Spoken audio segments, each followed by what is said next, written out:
As a mystic, I experience past life regression regularly. All the time, I meet people, interact as mere passerby, or get acquainted professionally, platonically, or even romantically, and see their past, present, and even futures. It used to happen automatically in early NDE days, but now I've found the on-off switch and the volume control, so it needs permission to present to my consciousness. Sometimes it still happens spontaneously, and I see a view of how we knew each other in a past life and the karmic circumstances drawing us back together. The more time I spend with someone, the more clearly their own past lives and soul's journey details become viewable. One woman I met for harmless bedroom fun on occasion was a bit blown away as I shared some prior life insights with her. She confessed to being in a loveless and sexless marriage, and her partner had encouraged her to have a boyfriend, which is where I came in. Our pillow talk was revelatory, as I explained to her, "You and your mate were siblings in the last life you met each other in. When you first met, in this life, you both misinterpreted the feelings of connection as romantic instead of familial."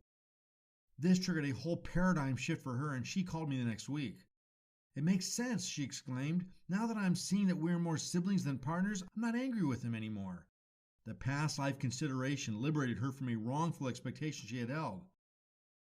My work was done, I guess, because intuitively I knew we'd never see each other again, and our several attempts to hook up after that never came about.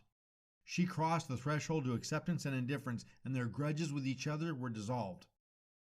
Her gain, my loss. I don't know, nor did I bother to meditate on how she and I knew each other before. It was just a fling. Our karmas this time around were satisfied, and we moved on. But sometimes I recall when and or how I knew someone, and it is fun. It's always a little painful, but sometimes pretty harmless. Painful because there's always some sort of tragedy we shared because humans are stupid, driven by desires and exploitive of one another. Fun because some of the elements of a past life intertangling can give some good laughs, so long as we don't get caught up in the shitty things we did then.